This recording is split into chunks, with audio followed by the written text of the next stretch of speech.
Welcome back to Studio F, where on Fast Times with Willy B, we'll be reviewing Alien Romulus. Gentlemen, let's broaden our minds. Q. Russell.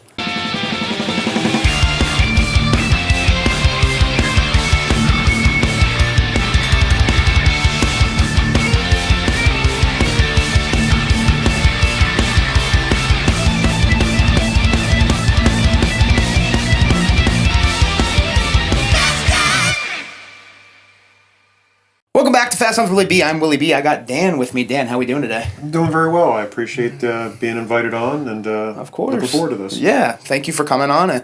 We got to know each other a little bit at the exchange, and I knew how big of a fan you were of the Alien franchise and the Predator franchise, so it only felt right getting you here for this. I appreciate it. I figure after decades, literally, of watching the Alien films and Predator, to get my thoughts on the new movie out in an outlet that isn't just an Instagram post. Yeah. Hey, why not? There you go. So, Fede Alvarez taking over the reins of the director's chair for this one. Obviously, we've gotten a bunch of Ridley Scott for how many movies, We got David Fincher, we got some James Cameron, but we got a new guy. And he has a little bit of a resume. Don't Breathe and the Evil Dead remake, both movies I enjoy. Absolutely. Especially the Evil Dead remake. I think that's, when you're talking about remakes, one of the best. And then, we got Kaylee Spaney in the lead role, taking over the reins from Sigourney Weaver, who did it forever. Now, she's taken over that final girl role as Rain. Awesome name. Yeah, Rain Carradine. Yeah. Great name. Like that name. Yeah. Kaylee Spaney, made famous by Priscilla and recently doing Civil War. Yeah, so she was good in that. Making a name for herself recently. And then the other big standout for me, David Johnson, playing our droid character here as Andy, who we get a little more of a relationship between these two than we do with most, of the droids, so that was cool. And then we get Ian Holm back, too, which... Controversial? Very controversial. I know that's going to be one of the things people will either accept, or that's going to be one of the biggest blights towards it. Yeah. But, we'll get into that. We will get into it. So we'll hop right into the good. And for the most part, I enjoyed this movie. I would say a lot of it fell into the good, especially on the technical standpoint. I thought the cinematography was great. Yeah. That's something that I feel like we've always gotten with the Alien movies, especially the prequels. Whether you like the prequels or not, they looked awesome. Yeah, and when Fede Alvarez was announced as the director, the first thing I thought of was, well, at the very least, visually, this movie's going to look amazing because, Evil Dead, that there's great cinematography, great play with lighting and colors. Don't Breathe, the darkness and shadow. Yes. Even the film he did before this, which wasn't successful, which is why they don't ever bring it up in advertising materials, but the Girl Who Kicked the Hornet? No, that's not it. It was basically another reboot of the Girl with the Dragon Tattoo films, but it was like a sequel. Yeah. That came out, didn't do any business, came and went. But even that, visually, looked at good. The very least, was good. Yeah. And this movie, didn't hold back on that.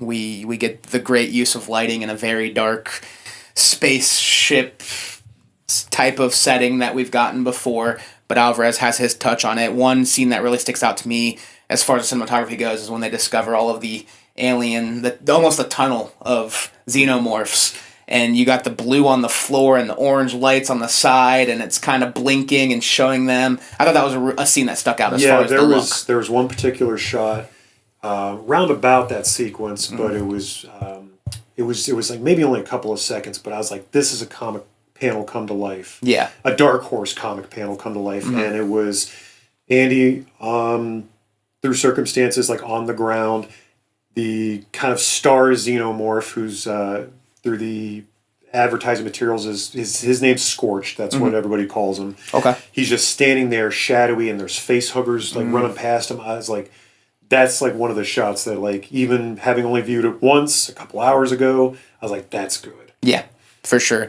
Another scene that really stuck out to me as far as cinematography, and the score was really good in this scene too, and I think the score overall was very good. But the scene where we get the introduction to the face huggers, not really an introduction, but the reunion of the facehuggers, I should say, because we've obviously been introduced to them before. But that scene where they're in the cryo room and they're in the water and the facehuggers are jumping into the water. Yeah. It's just a really unnerving, tense, and it's gorgeous. That amount of them. Because, obviously there's one facehugger in Alien. You had you saw them in the tubes in Aliens, and when they escaped, there was two of them. Yeah. And, there's a little bit of facehugger action in Alien versus Predator movies. Yeah. But this was dozens of them. Yeah. Just spewing out the door. And what I really appreciate about a lot of that sequence, and actually a lot of the effects in the film, and Fede Alvarez was very specific in mentioning this, is that there's a lot of it that's practical. Yeah. Be it suit work or animatronics. I mean, I saw some behind the scenes footage, and they had radio controlled face huggers that had the leg movement, and it didn't look like they were just rolling along on a couple of wheels. I mean, with the way the legs move, they look like they're crawling. Yeah. But yeah, this film was always going to be a bit of a risk and a reset of sorts, because since Disney bought Fox, and they own everything. People were like, are they going to do more Predator movies? Are they going to do more Alien films? Are they going to water them down? Which was my initial fear as well. And the reason we're even seeing this film in theaters is because of the success of Prey. Yes, which I wish got a theater release. Oh, so do I. But you know what, though? I'm thinking about it, and I've mulled over this for a couple of years now. I would have loved to have seen Prey in theaters. But one thing that it had going for it, being a streaming release at the time, was it did not have an arbitrary box office number attached to it to dictate its success. It was well reviewed. It got a lot of viewership. It got Emmy nominations for crying out loud. A Predator film that got nominated for Best Film, Best TV Film. But, and Disney clearly looked at that and thought, well, maybe we can go further with this, R-rated dark film. Yeah. And because originally Romulus was going to be Hulu. It was going to be streaming on Hulu. But thankfully Prey helped make this happen at a wide release. Yeah, Prey was awesome. I could go on and on about Prey. I'm glad you mentioned it, because I feel like in my friend group it doesn't get enough respect. It is. It does. I would say worldwide. It gets a lot of, like you said, it gets a lot of great reviews. But my friend group doesn't talk about it as much as I do. I like to shout out. Prey.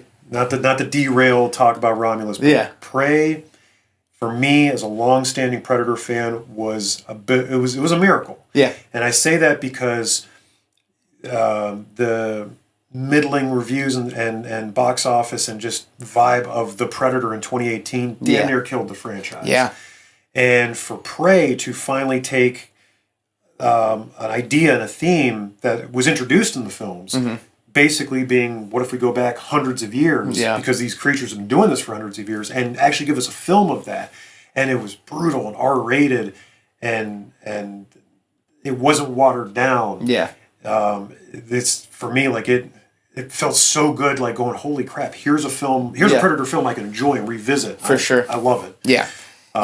Prey was great. And Romulus hits a lot of the marks that Prey did.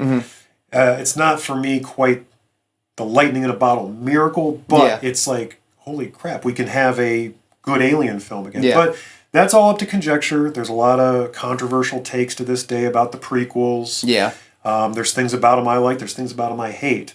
I'm in the same boat. And, Covenant kind of being middle of the road, at least financially, was the reason kind of why Ridley didn't get to do a third film. Yeah. Why there's still unanswered questions. But, with Romulus, it was taking place between Alien and Aliens. And what did you think of the connective tissue? I was going to mention it. I think they did a good job. I think it made sense connecting the prequels and Alien to Romulus. Obviously, the third act we get the big connection to Prometheus and Covenant. But I think it did a good enough job. Obviously, Ian Holm is a part of the connective tissue there as far as the original goes. And like you said, that'll probably be pretty controversial, but. All in all, I'd say they did a good job at connecting everything. Yeah, and it made sense to me that, the Weyland-Yutani, after the events of the first film, of course they would go out searching. Yeah. I mean, they know what happened, and this is technically in the timeline. You have 57 years between Alien and Aliens. Yeah. That's how long Ripley's floating out there. This, at least by the marketing material, this is about 20 years after Alien. Okay. So, of course, they would go out there where the Nostromo blew up. They would find the xenomorph from the first film, who, in the fan base, he's nicknamed the Big Chap. The Big Chap. That's what they call the drone from that film. And one part of the film that I really was like, man, I kind of wish I could have seen that too, was, because basically a very basic summation is Weyland-Yutani, they find the Big Chap floating in space after getting shot out by Ripley at the end of the first film, and they find it like cocooned, which is a testament to the survivability of this species. Yeah. And I'm gonna have to watch the film again, but it seems like through DNA manipulation, experimentation, they are able to derive face huggers or the DNA from the Big Chap. But what I loved was like, holy crap, the Big Chap did get loose. Yeah. And wreaked a lot of havoc. Yeah. And I was like, man, I wanted to see what he did. Yeah. I mean, but it was like, there he is hanging up, dead. I mean, he finally got his, but he finally got it. It's just funny thinking, like, after all he caused on the Nostromo, he had another round of being pissed off, and I don't want anything to do with this. Yeah. That's what I mean by, like, it all made sense. I didn't really have any questions on the connectivity part of it, and I enjoyed it, most of it in that sense.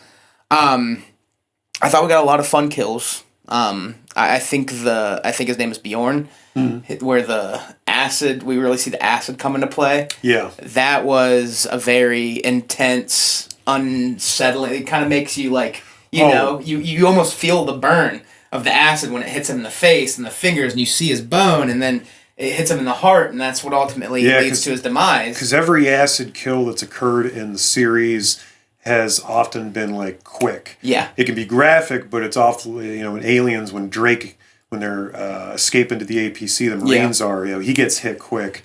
And then yes, I'll be that guy that brings up Alien vs. Predator Requiem, because I kind of like that film.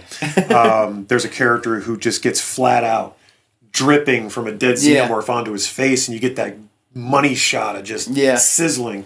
But this was longer. This was drawn out, yeah. Yeah, I mean, on the arm, on the fingers and the bones, and I was like, oh, that's... Yeah. I only think I kind of wish there was I wish there had been more characters, thereby supplying more kills. Yeah.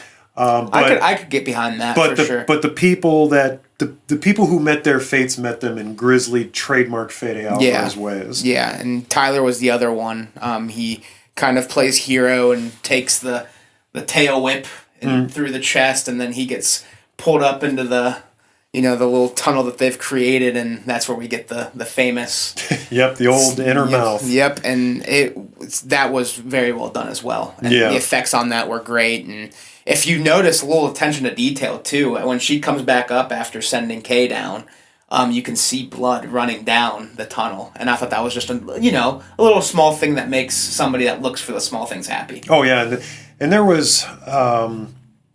Because, basically, the premise of the film was you have a group of... Anyway, they never specified age, but they're probably like, some maybe late teens, but like early 20s. Yeah. They're living on a Weyland-Yutani sponsored mining world, and, they're looking for a way out. So one of them comes up with a scheme, hey, we can get the technology, the components we need to go to the planet we want to go. There's this space station, they're like this, they think it's a ship originally. Yeah. Just floating in the orbit. We can go hit that. And then they find out it's a space station. And I liked the setup. I liked seeing a little bit more ground level. Yeah. Just like, this is how civilians would probably live under this terraforming, and how much the Weyland-Yutani corporate interests outweigh everything. Yeah. I liked the grounded too. We get in a lot of these movies we start in the ship and we're there till the end. Mm-hmm. Getting to see her ask about, like, have I put in enough hours? And then she's back from her mission, so she goes and visits her friend, and like you said, that leads to them, hey, we can go up and get this, and we can leave to that the island where we can see a sunset and sunrise. Because where they're at, there is no sun. So getting, that little moment on, a flat land. Yeah, and was cool. When me and my boy Devin, we were watching it, of course, like, we had a few moments where we're like, oh, look at that. Yeah. There was, I like visual Easter eggs often more than dialogue Easter eggs. Okay. And on the planet, you see basically what you saw from Aliens, the big atmosphere processor. Yeah. Weyland-Yutani comes in and sets it up and makes the atmosphere breathable. And there was even a little thing I caught immediately when they're on this colony, which doesn't look like a pleasant place to live. No. There was a little neon red sign that said bar. Mm-hmm. And that is it was more or less identical to the same type of sign I can't remember if it was in the theatrical or the director's cut of Aliens or the special edition, but you see that same sign on Hadley's Hope. That's the name of the colony on Aliens. Okay. And there was a brief scene near the beginning of the film where Rain and Andy are talking. Mm-hmm. It's basically the introduction of Andy, and you see the little, like the dipping bird, the water bird. I know there's a name for it. That's something that's been spotted throughout nearly all the Alien films. Yeah.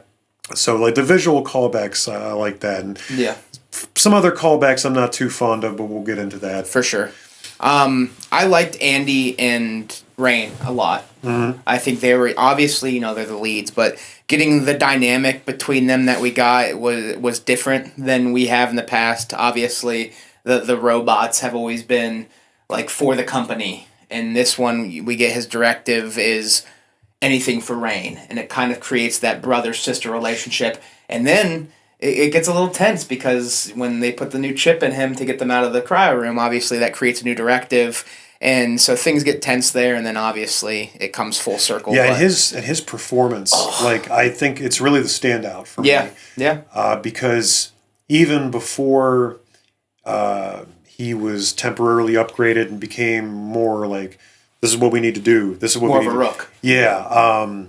He felt like an android. Yeah. It's the tics he had, the mannerisms. Mm-hmm. I was like, this guy's good. Like this is the standout performance for me.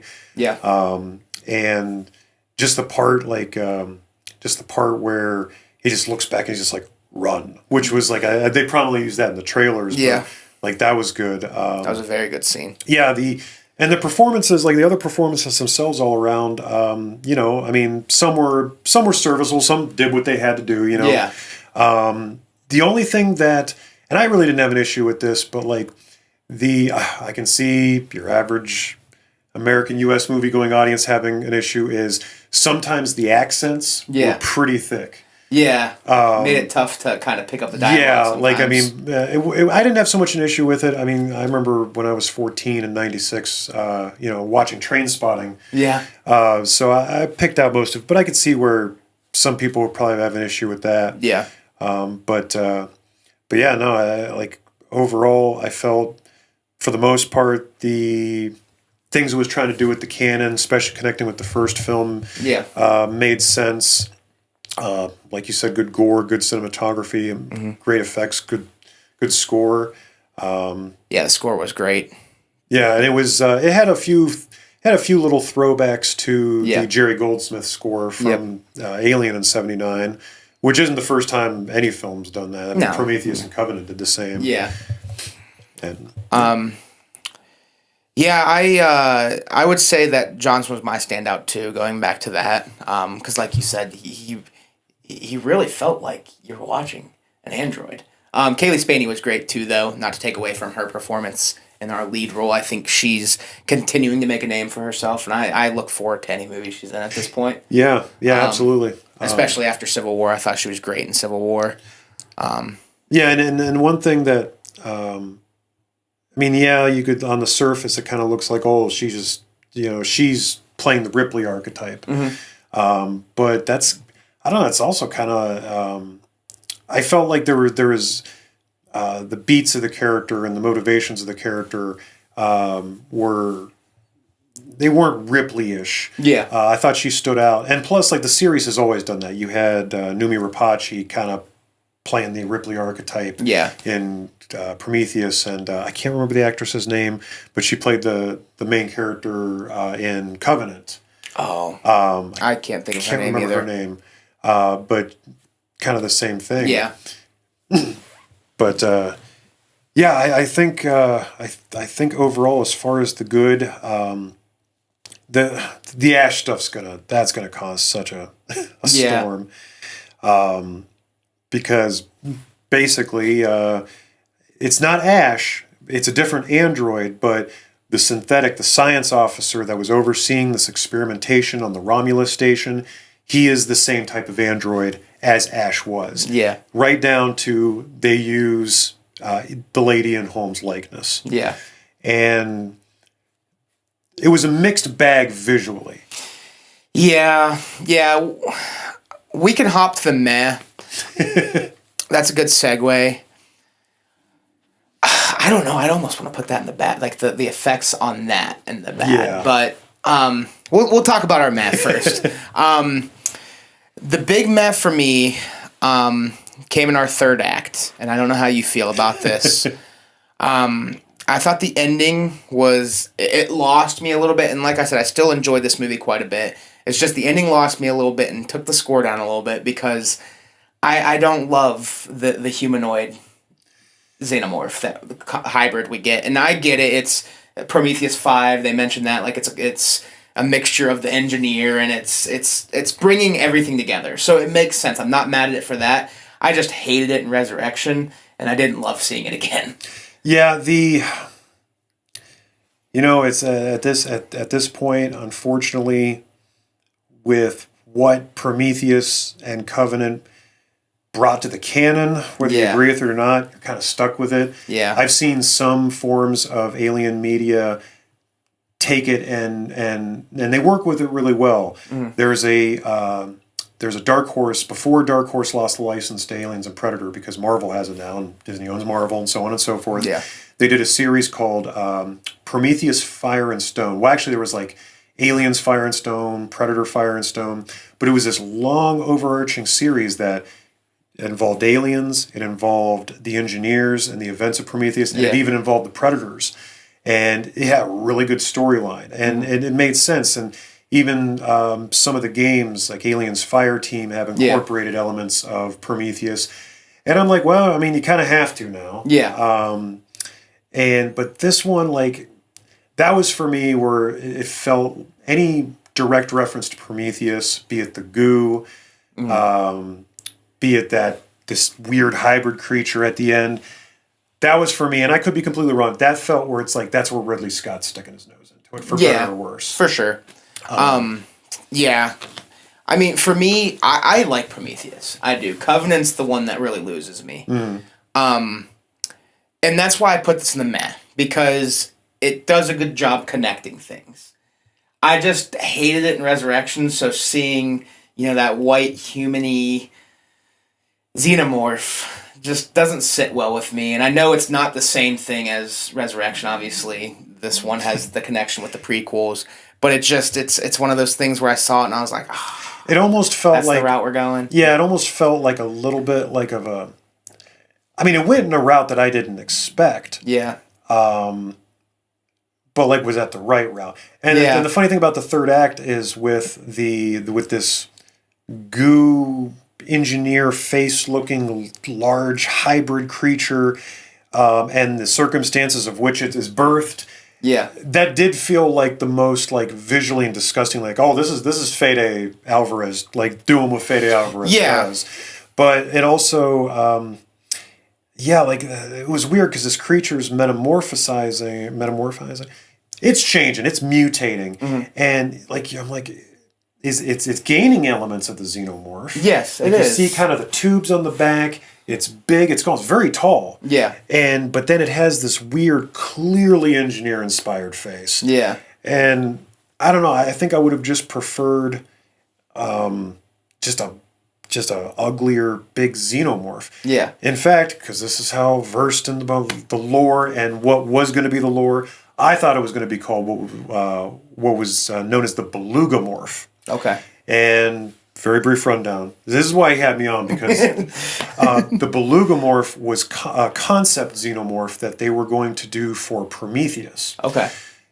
Because at one point in time, Prometheus was much, much, much more explicitly tied to the first Alien film. Okay. To the point where it ended up taking place on the same planet. Yeah. The ship was involved. But the Belugomorph, as it's known as, was basically a full-on xenomorph that came out of an engineer. Okay. And it wasn't like the trilobite and the deacon that we see in Prometheus. Yeah.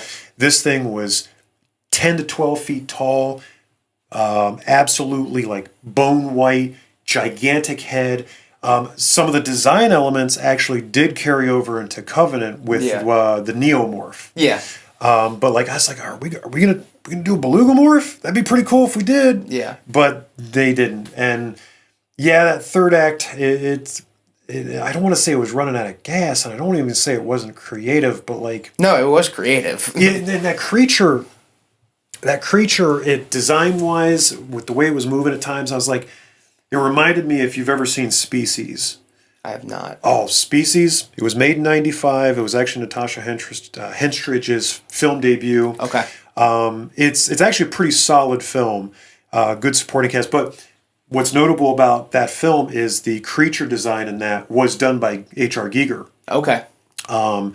And directly involved for the most part. And there was some elements of that, the way it had the bow legs and the arms and the way it was moving. Yeah. It's like, it reminded me of the movie Species.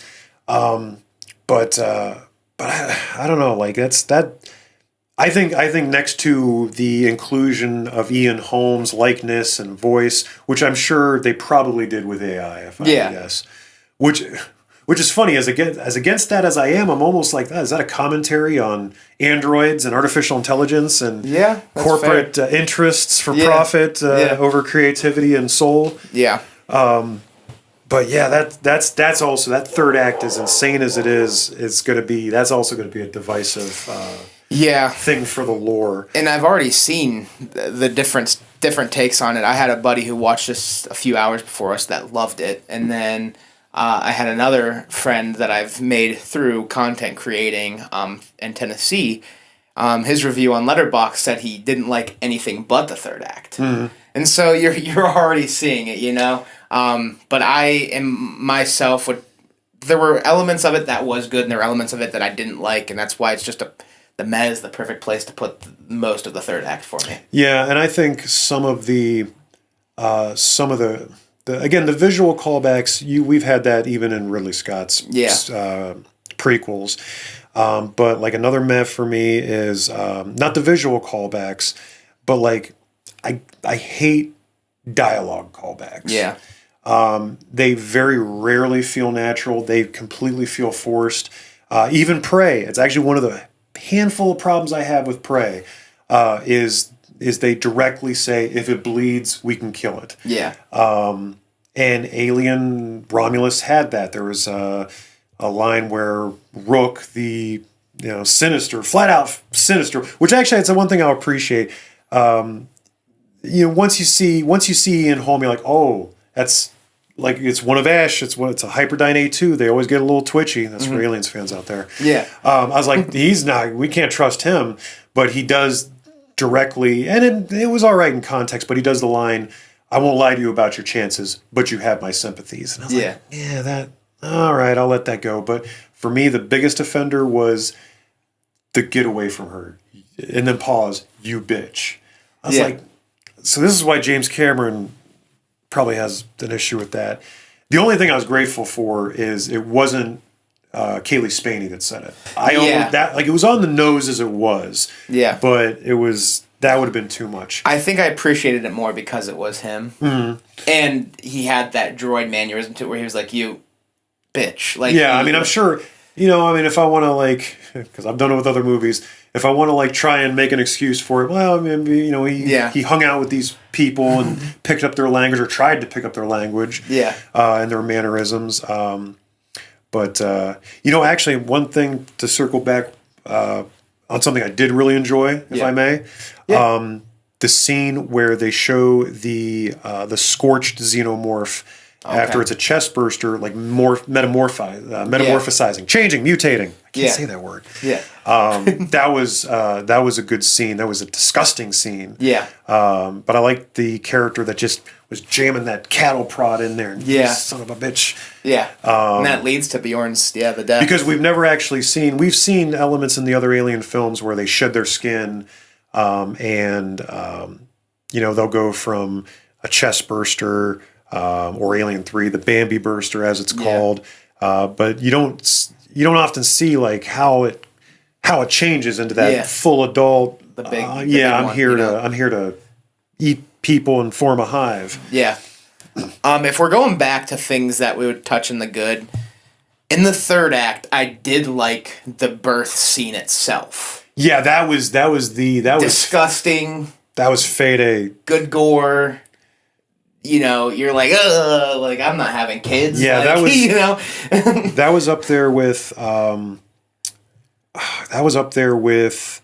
the surgery scene in Prometheus. Yes, the abortion scene. Yeah, that sequence, like, and the sequence in Covenant, which is one of the best sequences in that film. I'm not the hugest fan of Covenant, but over the years, there's things I like about it. Yeah. But the backburster sequence. Oh, yeah. Like except for the incredibly... That's probably the best scene in that movie. Except for the incredibly unintentionally funny part where the two characters slip in the same blood puddle. Yeah. That backburster sequence is like, fuck. Yeah. Oh, I'm sorry. Oh, no, you're good. You're good. YouTube only cares for the first minute. We're good now. Okay, good. Well, I'm not going to be like, but no, that's good. But that's how good that sequence is, that like all this time I've been like keeping it, I'm a guest here. Yeah. That's how good that sequence is that it just brought out. Yeah. It is. That's probably my favorite scene in that movie. Or, the scene where we get to see the neomorph for the first time and it leads to the head in the water. Yeah. And that shot of the head in the water is really good as well. But, Covenant, that's a whole video on its own. The other thing I'd put in the meh, probably the last thing I'd put in the meh, is the characters. The characters not named Rain or Andy. I don't know if we really get a good story on anybody else. Yeah, I think that's actually also where... it makes it easy for you to not get upset when they die. Yeah, and plus, actually, and hell, even in the advertising, depending on how much you'd watch the trailers and all that, they were prominently showing the pilot. I can't remember her name because I don't even know if they mentioned it. Oh, I can't remember her name either. But she was the pilot. She smoked. She got face hugged flat out. But like they even show in the trailers, like Carvona or something like that. Yeah. But like where she's using the X-ray machine, which is a great sequence. Sweet. Yeah. And the so you obviously she's gonna buy it. Yeah. And that's where I don't know. Like it's a slippery slope from a screenwriting standpoint where you have a limited amount of characters, but like. You're also in this type of genre film, and that's where I'm almost like, I almost wanted more characters because that would have at least led to more deaths. Yeah. More creative ways to take them out. But then also, again, if you've been watching these type of films long enough, that in the end, because actually it's one thing that, like, to briefly divert to, like, let's say the Friday the 13th series. Mm-hmm. Which I there's some of those films I still love, but like I remember when I was younger, just growing up, and I'm just like, come on, get to it. I want to see Jason do his thing. Yes, Crispin Glover dancing in Part 4 is funny, but it's awesome. But yeah, perhaps they could have done a bit more. But I think it's not even just like I don't need a full character development from all these supporting characters, but I feel like in previous Alien movies, I fell in love with characters faster, and it made it hit a little harder when they died. And this one, I was like, whenever anyone died, I was like, as long as it's not, I feel like the only one I gained feelings for was Andy and Rain. Yeah, and they spent enough time to give her a backstory, give her a motivation, particularly like the relationship between her and Andy and how they came to be. Her father was a worker in these mines. Of which life expectancy is, you're just fodder. Yeah. Doing the work of the corporation. And that, here was this android that was malfunctioning trash, worthless, but he was able to reprogram it and made it. I like that it wasn't just Andy wasn't like a Terminator in the respect that like I'm a protector, I protect. And he was to a degree, but like he was also like he called her brother. Yeah. And it's like it's not your brother, it's an android, and yeah, it's like no, it's like my dad programmed this to serve as a companion, a protector, or as a friend even. Yeah. So I like that. But yeah, most times with characters in that they're going to be fodder. As soon as they mentioned the one character who after, which I'll definitely watch this movie multiple times. I'll buy it on disc, of course. Yeah. I'll learn their names then. But like when the one character, when you discover she's pregnant, I'm like, you're done. Yep. It was the equivalent of a movie. And that type of, whether it be a slasher film or alien film, predator film, as soon as somebody says something, here's a picture of my family. Yeah. Here's my kids back home. Like you're done. Yeah. You're probably going to die in the worst way possible. It's the tropes, like you can't have sex. Mm. Never say I'll be right back type of thing. Like never say you're pregnant. Don't go on the space station. As soon as you see it's a space station, just turn around. Yeah. Go back. I'll work for another 5 or 6 years and die from the rust lung. Didn't you watch the other Alien movie? No, I'm kidding. Yeah. But it was just it's a minor meh, but it's also I think and it's in comparison to other films, I guess the other Alien films, it also depends on how much they're given to do or how extreme their performance is.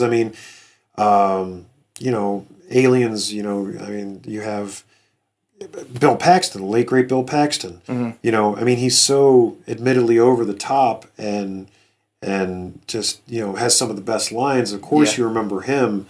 And then you go into other films like Alien Resurrection.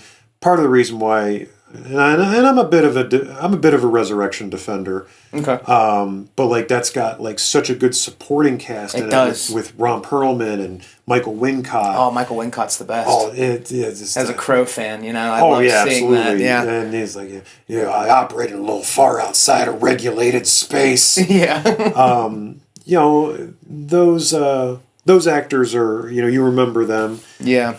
And then there's some people who complain about how, it's just a bunch of kids, it's a bunch of no-name kids and all that. And, Kaylee Spaney being the biggest name, I guess, in it.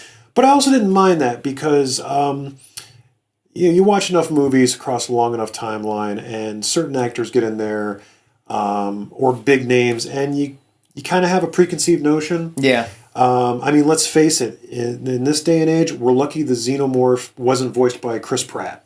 That's fair. So, and plus, you go back to 1979, and granted, I wasn't around then, but, you had like, I think the biggest name in that film in 1979 was Tom Skerritt. Probably. He had the biggest career at that point. Because that was really the breakthrough for Weaver. Oh, yeah. That was a breakthrough for a lot of them. Henry Dean Stanton, Ian Holm. They'd done plenty of work beforehand. Yeah. I didn't mind that they had a newer cast. Everybody's got to start somewhere. Oh, for sure. But I think it's great that, Kaylee Spaley got, she got to be the lead in an Alien film. It's kind of like it's kind of like when I think back to Danny McBride being in Covenant. Yeah. My issues of Covenant aside, who could blame him? Yeah. I don't care. I wouldn't care how bad the Alien film is or what I think about it. Like if we got the chance to be in it. Yeah, I'm taking that. Yeah, absolutely. Sure. And Danny McBride even kind of more or less verbalized that. He's like I get to be in an Alien film. Well, that's like the new Halloween trilogy too. Like I got to talk to Anthony Michael Hall at a con, and he was like, we were talking about it. I was like, what was it like being in Halloween Kills? Halloween Kills has a lot of mixed reviews. He's like, I got to be in a Halloween movie, like, and at the end of the day, I was like, you know what? You're not wrong. And plus, let's face it, he got the, if there's one memorable, quotable, or memeable moment, Evil dies tonight. Yeah. Until the next one. Yeah. We heard that quote. We probably heard more Evil dies tonight than we heard F-bombs in Deadpool and Wolverine. Was there anything else in the meh for you, or are you cool with hopping to the bad? I think, and again, this is I'm sure certain things will change or evolve over time as I watch it more, but I don't know, as far as the meh, maybe not really. I mean, I'm sure I'll find something out, but no, I think no. We can go right to what we don't like. Okay, so we'll talk about the things we didn't like. I don't have a lot that I didn't like. You know, those gripes I said in the meh were the bulk of my gripes. Mm. But the CGI on Ian Holm was not good, and I'd put that in the bad. My thing with the whole Ian Holm situation is I hope that they talk to the family first, and they at least got a permission or like a blessing in that sense. Yeah, I would imagine there had to have been some kind of agreement with his estate. Yeah. Because can't just do that without saying anything. You know? Yeah, I mean, and I'm sure. It had to have been because when NECA made 40th anniversary Alien figures, and they did a Ian Holm Ash figure with his likeness and everything. Yeah. You hope that it's one of those things. I'm not a fan of it. I'm not a fan of the de-aging most times. I'm not a fan of the resurrecting dead actors. I think you could have a whole ethical, moral conversation on that. Yeah. It's strange how you'll have people and companies and movie makers where they'll recast roles, no problem. I mean, William Hurt died, and he was Thunderbolt Ross, General Thunderbolt Ross in the Marvel films, and now we have Harrison Ford playing it. Yeah. But yet we have Chadwick Boseman. He dies, to be fair, and I understand why they didn't bring him back. They didn't recast it. That's they didn't like AI him or anything. That's Boseman's role. You know, what happened is obviously heartbreaking and unfortunate, but once he was gone, Black Panther was gone. But like Disney is like, I don't know. It's like, and I'll mention this at the end of it, where this felt like, and I've seen people say this positively. I've seen them say it negatively. They said this is basically Alien Rogue One. Okay. And in the sense that it's showing a timeline that we haven't seen, at least in the movies, and we're bringing back characters. One character that of a deceased actor, but it's like weird with Disney, where it's like they did it with Grand Moff Tarkin, even though the guy they got to play him does the stand-in and do the voice looked enough like him. Yeah. Same thing with on the Mandalorian series in season 2 when they had the stand-in for Mark Hamill, Luke Skywalker's character. I saw this behind the scenes stuff. The guy they had playing him looked like him. And I'm like, why don't you go? I get why they did it. I get why they used Ian Holm. Yeah. Especially being like an Ash or Rook in this case, but like I don't know. I wish they hadn't, or at the very least, I wish they had maybe, because in the movie, what's left of this synthetic, that was another callback line they did. That was like kind of like, I prefer the term artificial person. I'm like, I know where you're going with this. Yeah. But then I kind of thought, well, maybe that's just how a lot of synths feel about themselves. Yeah. But he's obviously been mangled. He's like an upper body. Yeah. And he's got some acid damage on his face and all that, but I don't know, I almost would have gone like a much more mangled, gnarly look. Yeah, it probably would have helped with the CG, honestly. Yeah, and almost like they did with Lance Henriksen in Alien 3, where like his face is like there's some recognizable elements, but it's torn. I think that would have helped with the whole like, come on, are we really doing this with the late Ian Holm? Yeah. I believe Sir Ian Holm even. Yeah. And I think you're right. And it would have helped visually because there were some shots, some farther away shots, some shadowy shots that like didn't look bad. Yeah. But like there was some close up full up. In fact, the screen, I would have almost preferred, because actually the inclusion of Ian Holm as Ash was actually one of the things I already knew about. Yeah. The that and the involvement of the big chap. Okay. But like as soon as like they're showing it, they're kind of not fully revealing his face. I'm like, just keep it like this. Yeah. I almost would have accepted like that, shadowy something. Voice, sure. Man, like I can't think of very many instances of be it de-aging or resurrecting a dead actor that has looked good. I mean, like there's times where it looks good. Certain shots it can look good. Oh yeah. But like as an overall, I think, I mean, even in like the last Indiana Jones where they had that de-age sequence, there were some shots where it was like, this looks like it was something that Spielberg did in 1991 or something. Yeah. But then there's some shots where it's just like that uncanny valley goes in. I didn't love that movie. That's a whole other conversation. Did you see that Tom Hanks movie that's coming out where it's like... Oh, was it where it's all like one shot over like multitudes of time? Yeah, and I think they de-age him and his wife and... Yeah, I think that's... which it's funny because like how old are you? 25. Oh, goddamn. I'm pushing 43. But I've grown up long enough watching Tom Hanks films, starting from like, God, he like splash big 80s stuff to like early 90s stuff. Saving Private Ryan probably is one of the ones I ever watched. So it's like, I know what young Tom Hanks looked like. Yeah. I was there for it. And I saw that trailer and I'm like, oh, we're pushing. And it even does, and it doesn't even look like young Tom. It looks like what some computer program thinks. Young Tom Hanks. If you asked AI to generate a young Tom Hanks. Yeah, and not to go back to that Indiana Jones film, but that's one thing about that whole de-age sequence goes, is like, even when the face was there, they were using, which I mean, I guess I got given props for this. It was Harrison Ford now doing the voice. Yeah. So it's just like, there's so much of this jarring stuff, and it's just like, it's only going to get worse. Yeah. It's only going to get more worse and kind of icky. But, I mean, that's also one of those things where it's like, I just don't think you're going to escape it.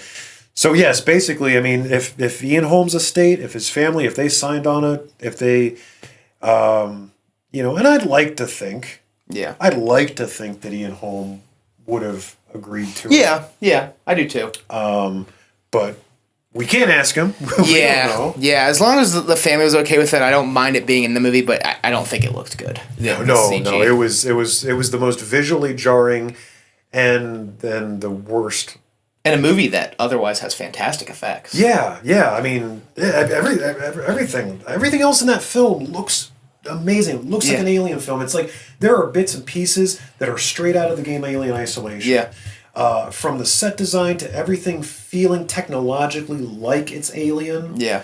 But obviously, that was actually one of the biggest problems I had with Prometheus and Covenant was like the technology felt like way more advanced. And it's a prequel. Yeah. I agree with that. But I actually got to rewind. One more thing I loved. Yeah. The pulse rifle. Oh yeah, that thing was sweet. That's really the only... outside of the get away from her, you bitch line. That's the only connective tissue that you could have to aliens. There's a couple of prototype pulse rifles. Yeah. And that was a cool scene too. Oh yeah, and what I liked about that is because it's this part smart gun, part pulse rifle. It has like this shoulder lock and it has like an auto aiming thing. When Rain is taking out all of these aliens coming out of the hive area, the gun is basically doing the work for her. Yeah. She's not a trained soldier. No. The one character who got the tail, he kind of seemed like, he reminded me of like a Call of Duty player, like claiming. Yeah. Because he said what? Like games and magazines or something to that effect, as far as where he learned all about this, spewing it out, all this information. Yeah. But yeah, the pulse rifle, a prototype version of the pulse rifle, and the mention of Colonial Marines is kind of the biggest thing that connects it to anything referential to aliens visually. Yeah. They didn't have any motion trackers or anything, or really like the world still felt the Ridley Scott aesthetics. Yeah. as opposed to more of the James Cameron. Yeah. So, but yeah, I think as far as stuff that I hated, that's not going too fanboy into canon. Yeah. Because me and my thoughts on canon, that's a whole other episode. If you ever want to do that, I'm all down for going hardcore. We'll make it happen. We'll do like a whole franchise review. We'll just do a deep dive. I'm all for it. We'll do a deep dive. Hell yeah! No, count me in for that because the Alien films. I'm old enough to remember when it was just a trilogy. Mm-hmm. You have people that it's like Night of the Living Dead, and I'll say why it's like Night of the Living Dead. The originals. You got people that love Night of the Living Dead or Alien. You got people that love Dawn of the Dead, the roller coaster ride. Yeah. The action one. That's Aliens. Yeah. Then you got them down and dirty people. The people you're not quite sure about them. Yeah. They're the ones that like their favorites are Day of the Dead and Alien 3. Yeah. Kind of one of those people. Yeah. Hey, Alien 3, I think it's too much hate. I think it's, as far as like filmmaking goes, I think Fincher did a good job. I've heard there were handcuffs in that situation too. There's a fascinating documentary on the Alien Anthology Blu-ray set. Yeah. It's called Wreckage and Rage. And it is hours long. And it not only goes over the production woes and everything that was a nightmare for Fincher and literally everybody involved making Alien 3, but they go over all the scripts that they went through. There were some insanely different scripts. That's crazy. And they even go over the version of Alien 3 that was actually in pre-production. They were building sets. Jeez. It was being written and directed. It was written and directed by a director named Vincent Ward. Okay. And the most notable thing he did, at least in terms of the Hollywood system, was What Dreams May Come. Okay. And he did this crazy, and this is so book Cliff Notes version of it, but let's just say it involved an alien on literally a wooden space station occupied. Monks were living there, basically like a religious order. Huh. Is so much to Alien 3, but I'm just, it's not the best one. I saw Aliens first, and then I saw Alien. I basically was whatever I could find on VHS at the time when I was growing up. And I hated Alien 3 for a long, long time. Mm. But as I got older and what's known as the assembly cut came out, which is the closest thing I'll ever see to a director's cut, I started to appreciate it more.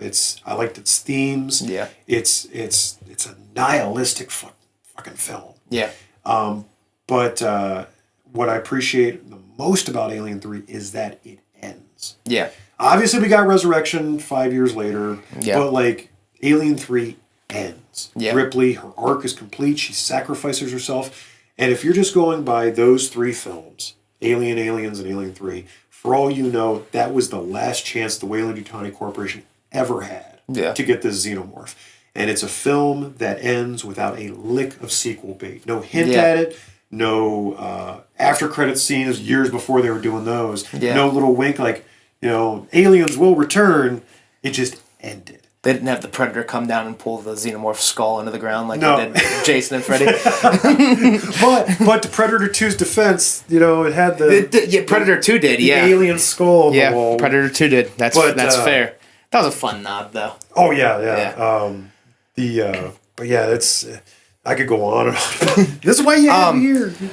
Was there anything else that really stuck out in the bad to you? I mean, obviously, to me, the CGI was the big one, and that's really all I got. Yeah, it was a good movie. It just had flaws. Ian Holm, the visuals on that, and the moral quandary of whether you agree with that kind of stuff being included, but really, I didn't hate the third act with the.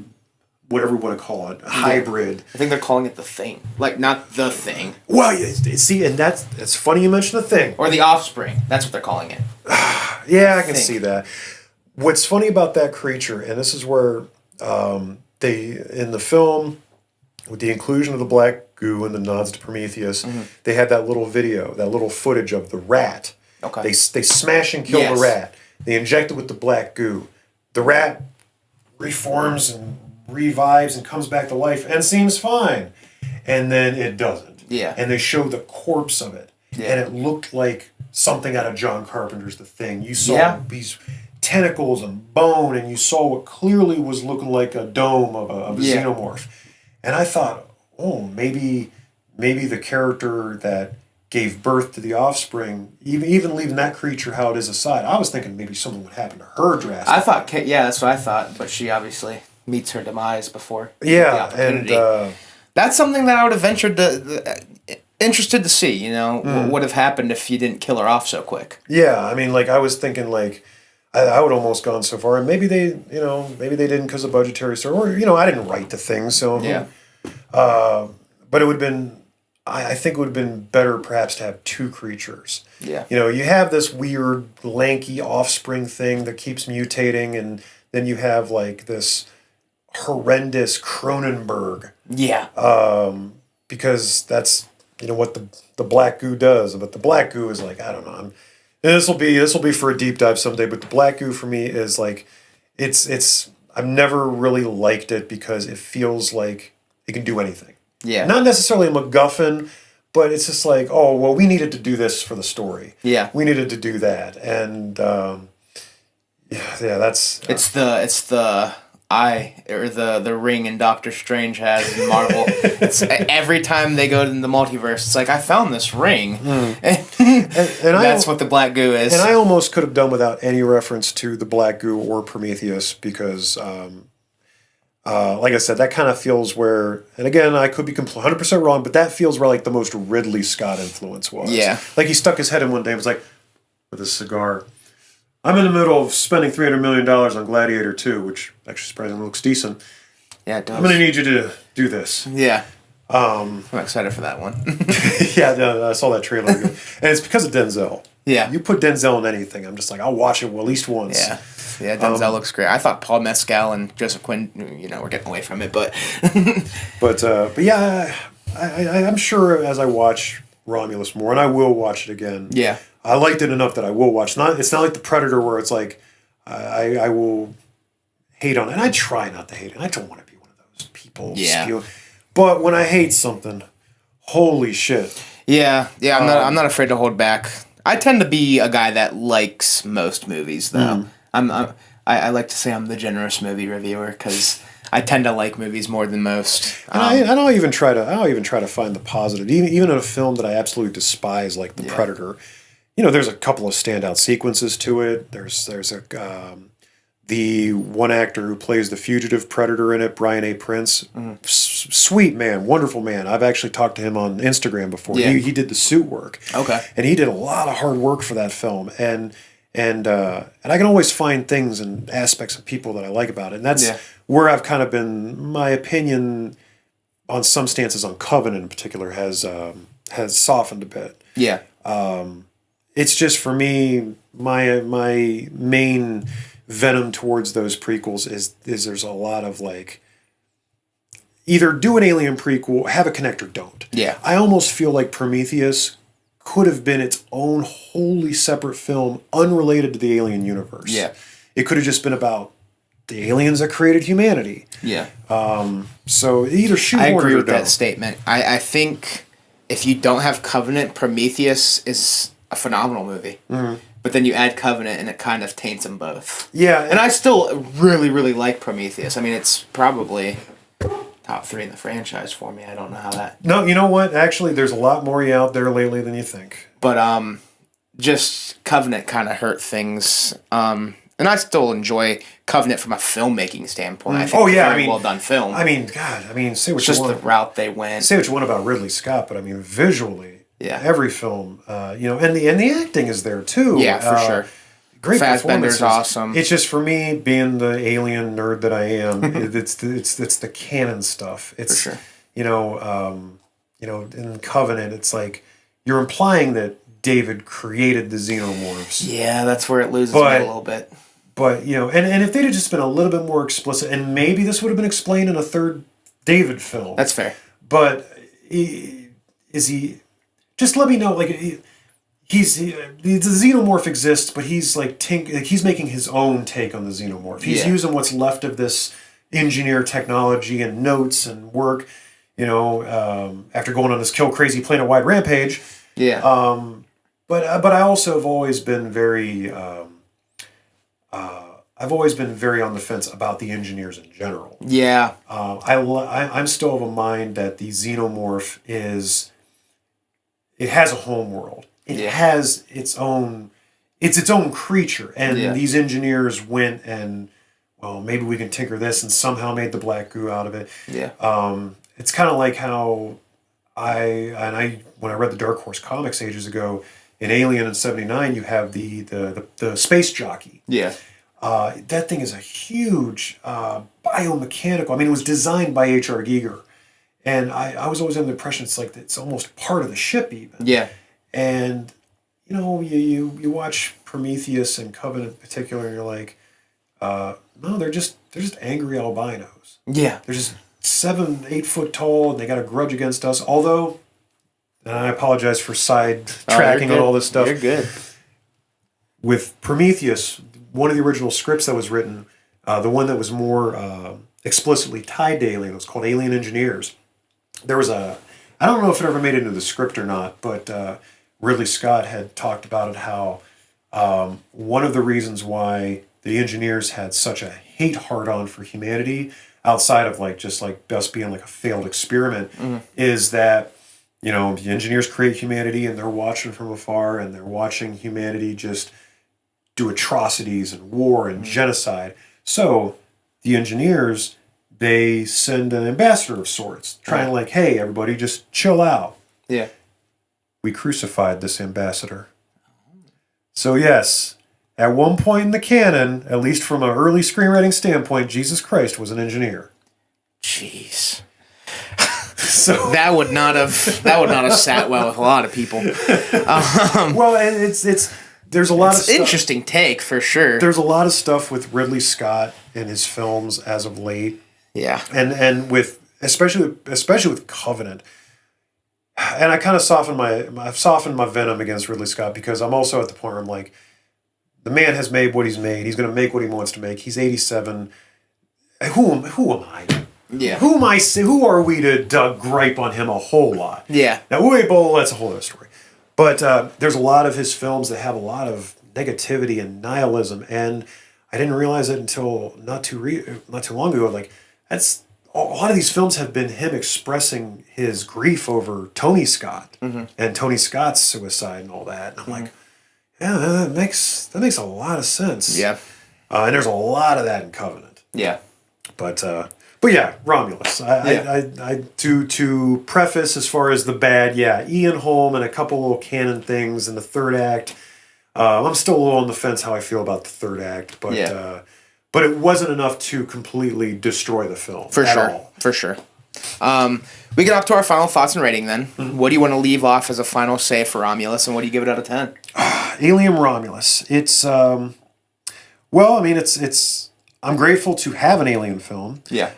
I'm grateful to have a theatrically released Alien film. Yes. I'm grateful that, much like Danny Trachtenberg being able to do his own thing with Prey and revitalizing the Predator franchise, I think Fede does bring enough of his trademark visuals and ickiness and you know what? Say what you want about certain canon things that happen in the film.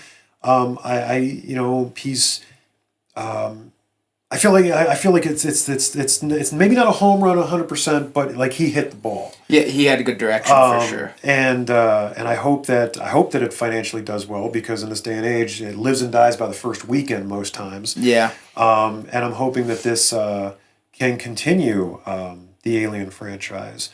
Full theater tonight, which was good to see. Yeah. And I'm just I'm glad that despite it being owned by Disney, I'm glad it wasn't, it was R-rated. It didn't skip out on the gore. Yeah. I like it because even the stuff that I don't like, we're able to have conversations about it. Where is this? And I walked out of it a lot. I liked that I appreciate it. It's for the most part, it's very straightforward, because I'll be honest with you, and going back to Prometheus and Covenant, we'll cover this in a deep dive someday. Sometimes those movies with their grander themes, a lot of times I feel like it has its head up its ass. Okay. I feel like, especially with some of the David stuff, I feel like I got a community college English professor preaching to me. That's fair. where this was a straightforward survival film, and it kind of needed to do that. Yeah, go back to the basics. Yeah, and I mean, it's not as good as one, but as like it's Rogue One. It's, for me, that's what it is. It's got its issues, but like it fits in there. It's just like I'm impressed. There's things I would change, but I would say I'd go with this. Was we doing like a 1 out of 10 rating? Yeah, yeah. You can go halves if you want to break it up. I would go like I'd go with like a 7.5. 7.5? Yeah, 7.5 to an 8. Okay. Actually, you know what? I'll give it an 8 because when I saw my boy Devin, he's not my son, but he's close enough. Yeah. He's my girlfriend's son. He's 24. I'm the one that introduced him to this whole world. Okay.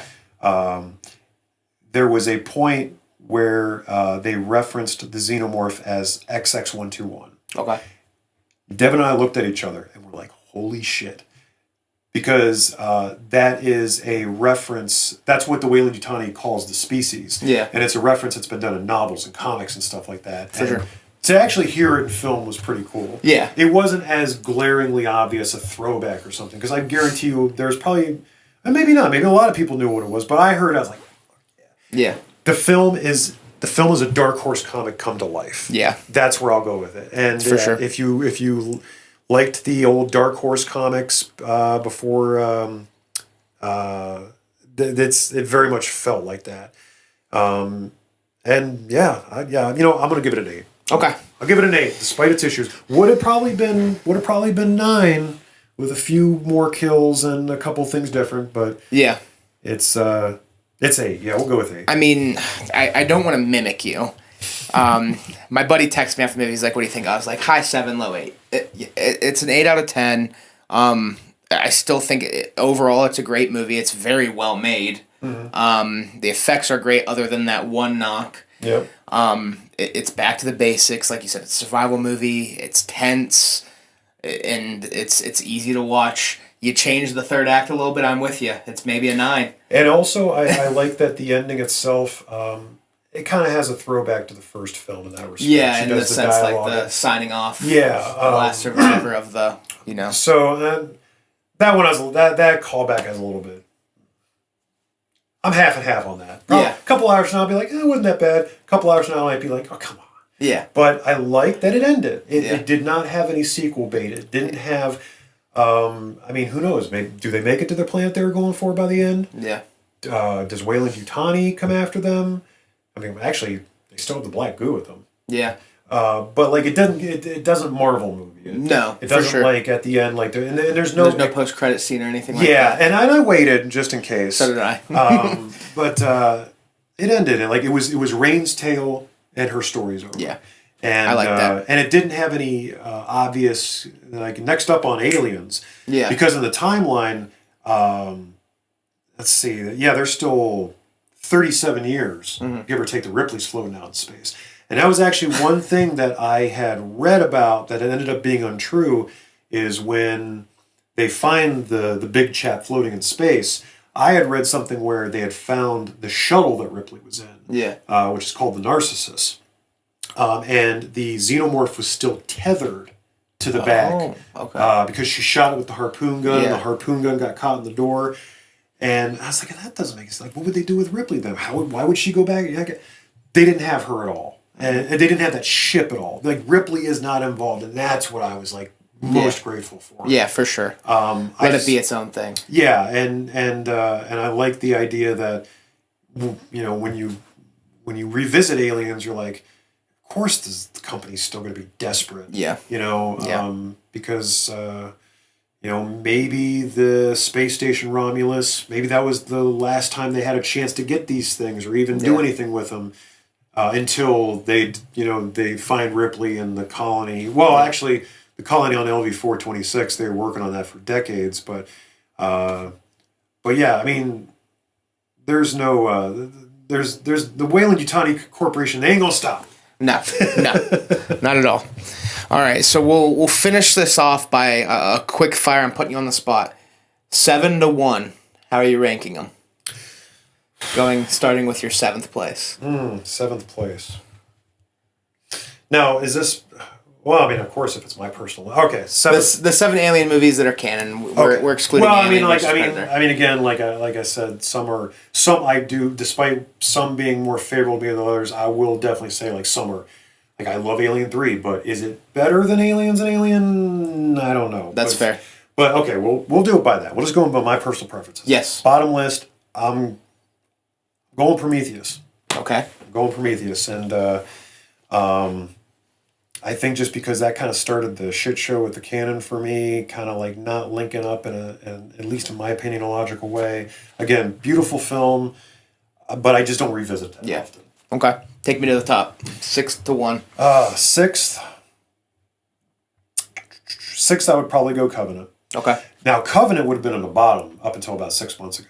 Okay. But Covenant, I like. There's some great sequences to it. It's got a bit more alien to it. Amazing score. Actually, that's one thing that I've taken from Covenant is I love the score soundtrack. Yeah. Great acting. I like Fassbender, except for the flute playing scene. I like his differences in performance and behavior between David and Walter. Yeah. But yeah, still it's also unfinished. Yeah. Whether I wanted a third film or not, I know Ridley wanted one, but that's a whole other story there. Yeah. But yeah, 6 is Covenant. Okay. 5 would probably be Resurrection. Okay.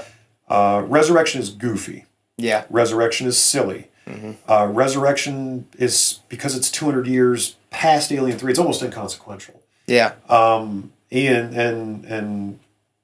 it's fun. Yeah. It's Brad Dourif's in it. Dourif is in it. It's actually one of the goriest films in the series. Yeah. It's got some great standout sequences.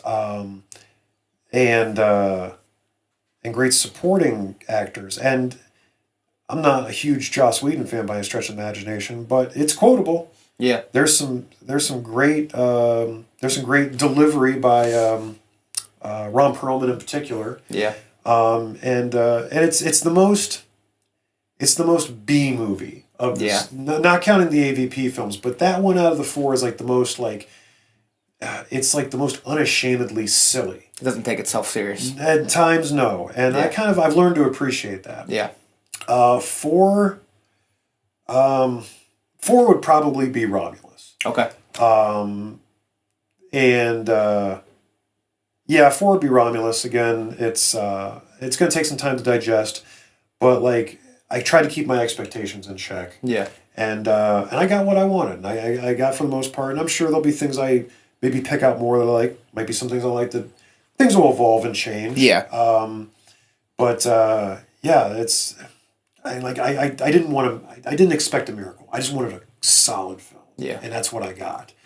And to get that from a series that has had ups and downs. Yeah. And I'll even say this, there's not necessarily a bad Alien film. No. There's varying degrees of quality. And again, this is all personal preference. Yeah. So we're at number 3. Yep. Top 3. Oh, God. That's where it gets tough. You got the original 3 left. Oh, man.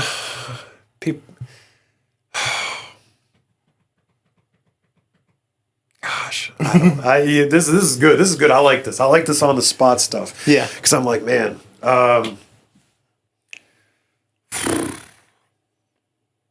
going to have to...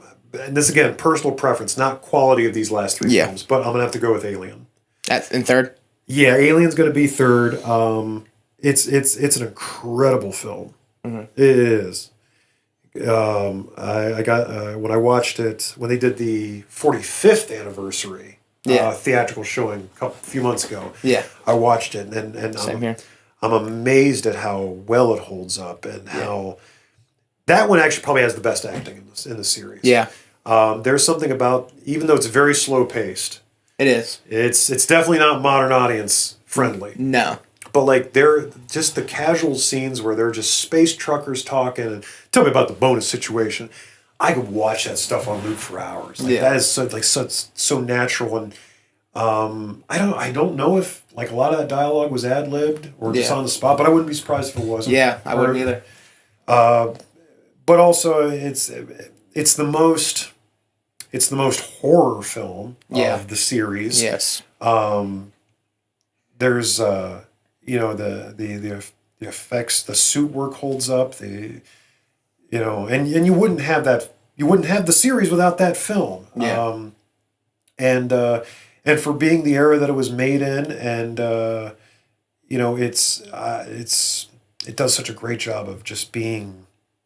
It takes itself seriously. Yeah. I mean, yeah, it's kind of a slasher film, but it's body horror. It's like this thing, like the face hugger scene. You know, just this is horrifying. That first chest burst too is you know, and that's why part of me can't harp on Covenant and Prometheus as much as I used to with stupid decisions made by characters, because this all started because the late John Hurt had to what's this? Yeah. What's this thing? And so, but yeah, Alien would be number one because that was the one when I was growing up watching them. That was the one I watched probably the least. I saw it after I saw Aliens, and I go back to it more now. But it was also the slowest one. Yeah.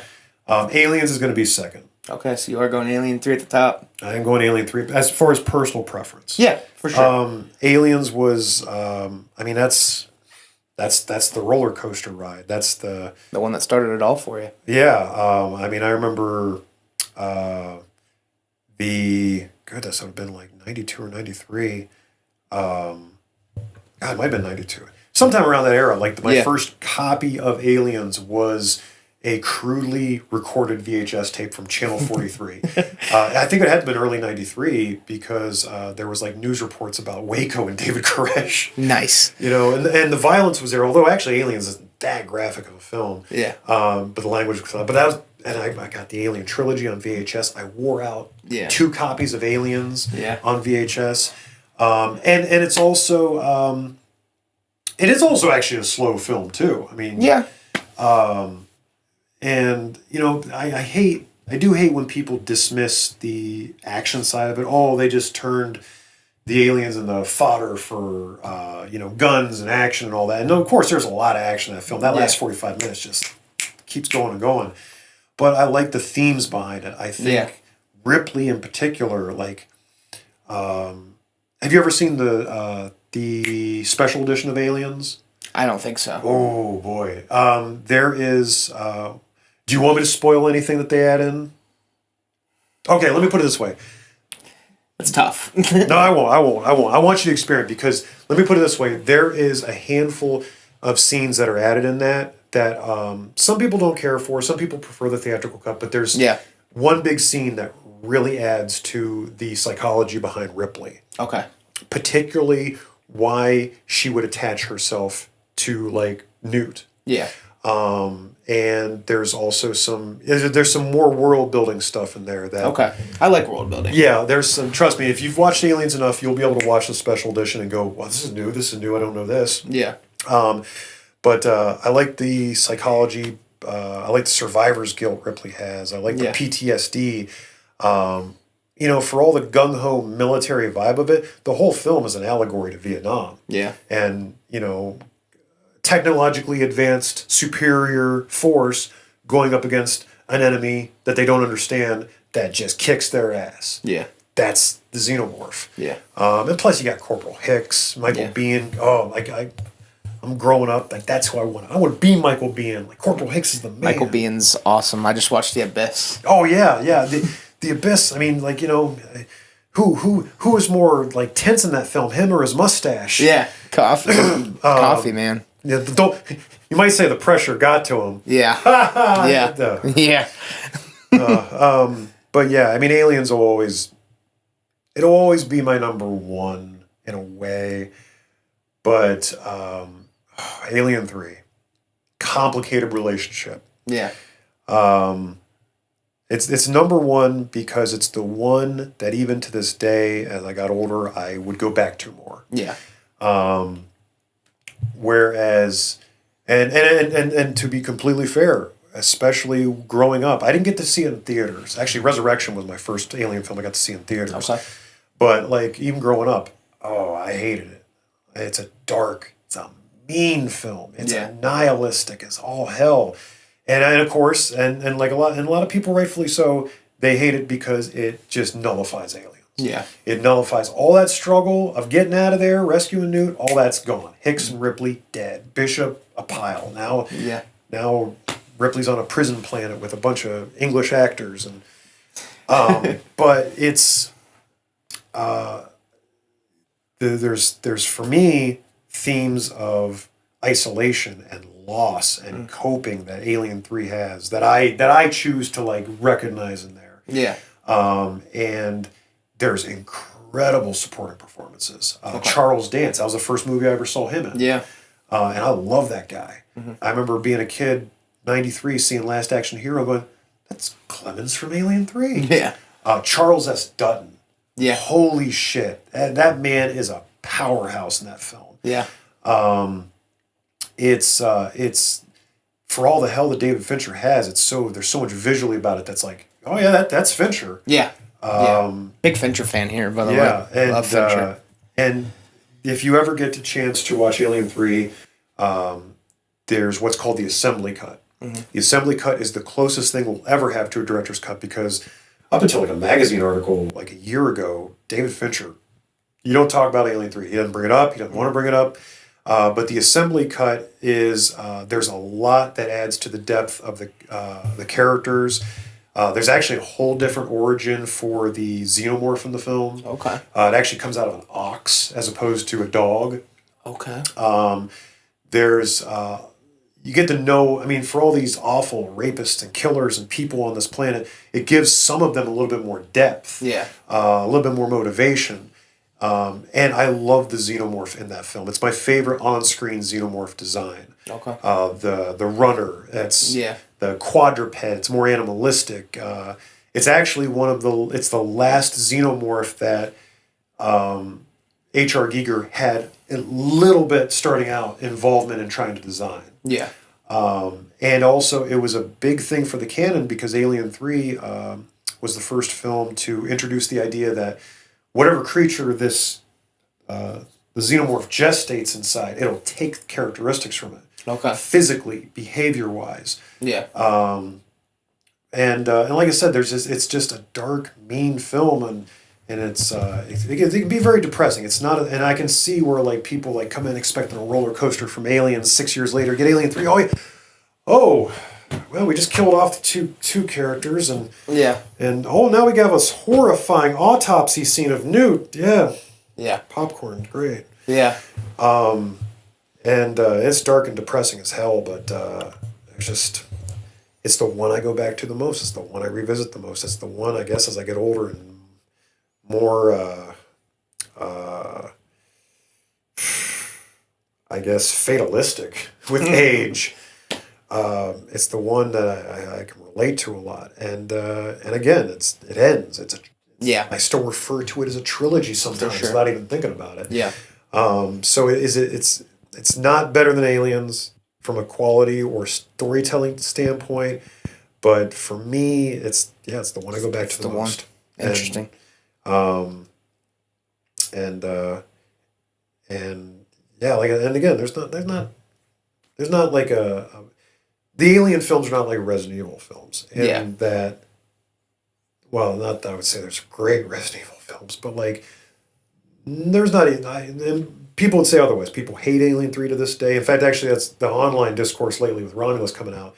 Holy shit, the Alien 3 haters are out in the gate again flogging us. Yeah. And Resurrection, too, it's like, come on, man, it's been 20, it came out in 97. Yeah.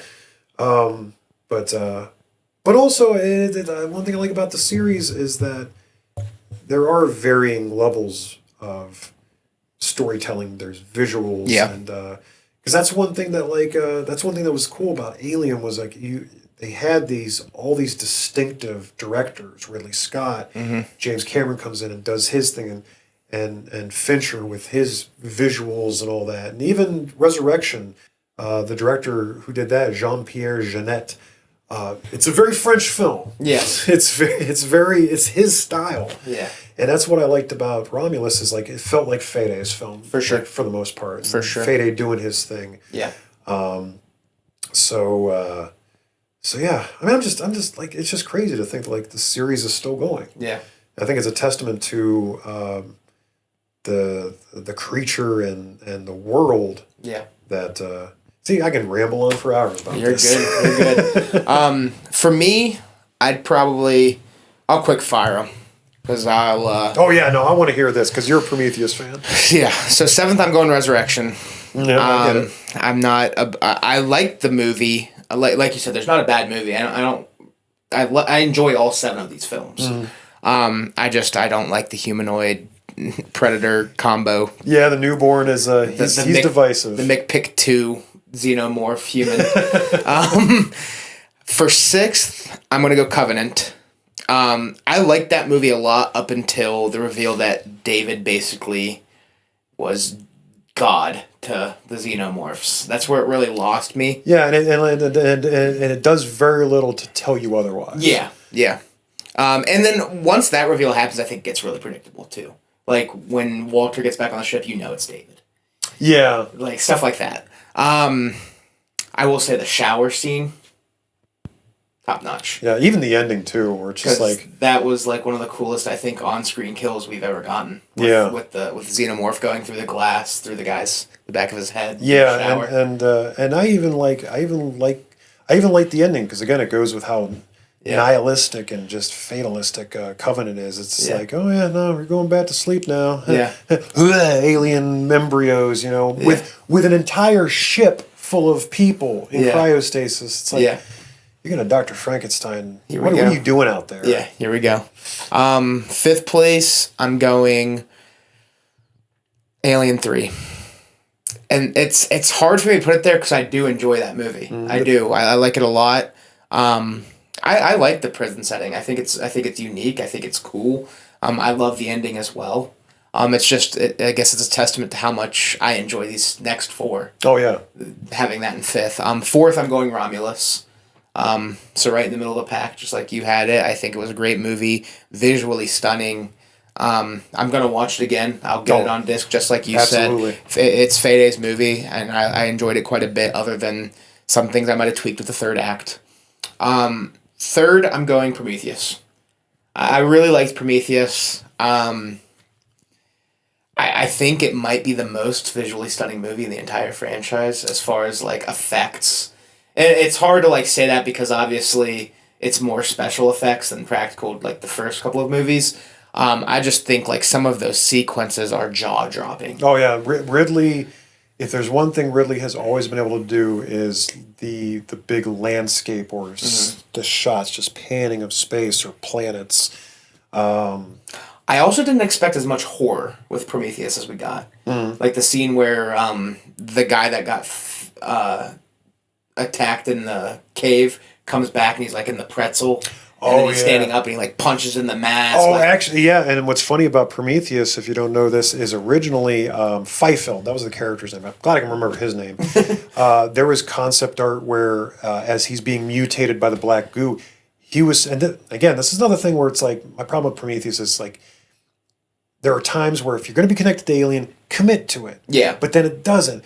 Originally, the black goo was mutating Fifield like we see in the movie, but it was turning him. He was getting xenomorph characteristics. The skull was starting to warp. The jaws were starting to, he was clearly becoming something xenomorphic.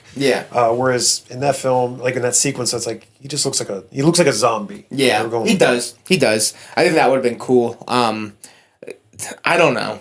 It's tough with the combination of, if it looks cool, go for it. That's why I was really hoping that guy would continue to shift in Romulus. Yeah, the offspring, I guess we call it. Yeah, turn more into a xenomorph. Yeah, that's what. Yeah, that's what I was thinking too. I was like, I mean, is it turning into this? Is it turning into that? But like, it's frankly being near the end of the movie, it's like the newborn, where it's like this new creature, and we'll never know really what it could have become. Yeah. Visually, well, the newborn was like it came out pretty much how I'd expect it would be if full grown maybe, but this thing, the offspring from Romulus, was definitely morphing and changing and constantly. Yeah. Yeah, and I'm like, I don't know. I think for me visually, the worst part about that was the face. Yeah. Even though I know, yes, it came from an unborn child. Yeah. Oh. That's the, and that's where I'll give Fede credit. Despite visually or however you might feel about that creature, it's like, yeah, you went there. You took the risk. It's kind of like the Dawn of the Dead remake, where it's like, we got a zombie baby, we're going there. Yeah, for sure. Second, I'm going Aliens. I think, like you said, it is a roller coaster. It's fun, a lot more action, but it's hard for me to put anything ahead of that original. Oh yeah, and that, number one is the original Alien. My first experience with the original Alien was in theaters, and I think that kind of enhances the watch. I watched it on an anniversary. Oh, nice. Romulus is the only other movie where my first watch was in theaters. Mm. So, you talk about, I didn't see Prometheus or Covenant in theaters. I watched those after they came out. You make an Alien film or a Predator film, if you put it in theaters, I'll see it. Yeah, but that first Alien, when I watched it in theaters, I mean, unfortunately, it was an empty theater, and it was just me and my fiance. And when was this? Was this like the 35th anniversary? We watched it at 40th, and we watched it at this 45th as well. Because like the 45th, actually, I know they had like a couple of showings for it when they did that, but the showing I went to, actually, I think it was. I can't remember what time it was, but I was actually surprised by the amount of people. It was kind of like an early evening. Okay, showing. I think I saw mine at like 8 or 9 or 10 or something like that. And we were like the only two in there, and it was that empty theater. I think just made it more tense because you felt like you were in the ship. Like it was weird, but like it added to it. It really did. And there's obviously I'm always a fan of a full theater because that means a movie's doing it. But there's a few movies that I've seen in an empty theater, and Don't Talk to Me that came out. I watched that in an empty theater. I was the only one, nobody with me, and I was like, "This is super scary when you're by yourself." Yeah, and that's how Alien was. Like it added to the tension, it added to the horror factor. It made it scarier being in that theater by ourselves, and it was just an experience I don't think will ever get matched by any other Alien movie. If your first so was Alien the first film you actually saw in the series? Oh man, I envy you in a way. Yeah. I envy that, like, not only does that film get to be the first one you see, and in theaters no less, but also like, you have all these other films to go to now. Ups and downs and all that. But Alien. Now, have you ever seen, concerning the first film, have you ever seen the I can't remember if it's called. I think it's technically called the director's cut. But have you ever actually seen the director's cut of Alien 3? I have not. I've only seen the theatrical cuts of all of these movies. Okay. I've actually never seen Alien at home. Oh, okay. My only experiences with Alien are in theaters. I would recommend getting. I'd recommend getting the Alien Anthology Blu-ray set. And you can find it cheap. You can go to the exchange. You can find it. I'm pretty sure I have it. I just. Oh, it's got that set. Not only does it have all the comprehensive special features, but it has like the different cuts of each film. Okay. The most interesting thing about the Alien director's cut, there's a couple little dialogue scenes and what have you, but the biggest thing that they cut out of it, and this wasn't, it was in the novelization of the film that came out, and I think a leaked footage might have leaked online ages and ages and ages ago. Mm-hmm. But the biggest scene it added was what's called the ovomorph scene. The ovomorph scene. Now, mind you, this was one point part of the film before Aliens. Mm-hmm. Ripley, it's when she's pretty much the last survivor. She's going throughout the Nostromo trying to escape. She gets into this compartment, and it's looking like a hive. The kind of pukin patch, secreted resin. Secreted from what? Yeah. And she finds Dallas. And Dallas is still alive. He's all cocooned up against the wall, and he's like, he looks like he's seen better days. And he's just saying, "Kill me." Uh-huh. And Ripley looks over, and she sees what's left of Brett.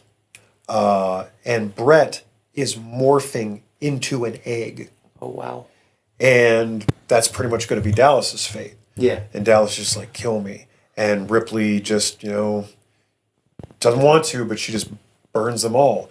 And what's interesting about that is, it's depending on who you talk to, it's considered canon. The xenomorph is such a fluid creature. Yeah. But this was a life cycle idea that was introduced. It was something that was aliens introduced the more, I guess, insect kind of thing. You know, you have a queen, you have an egg layer. Mm-hmm. The queen lays the eggs.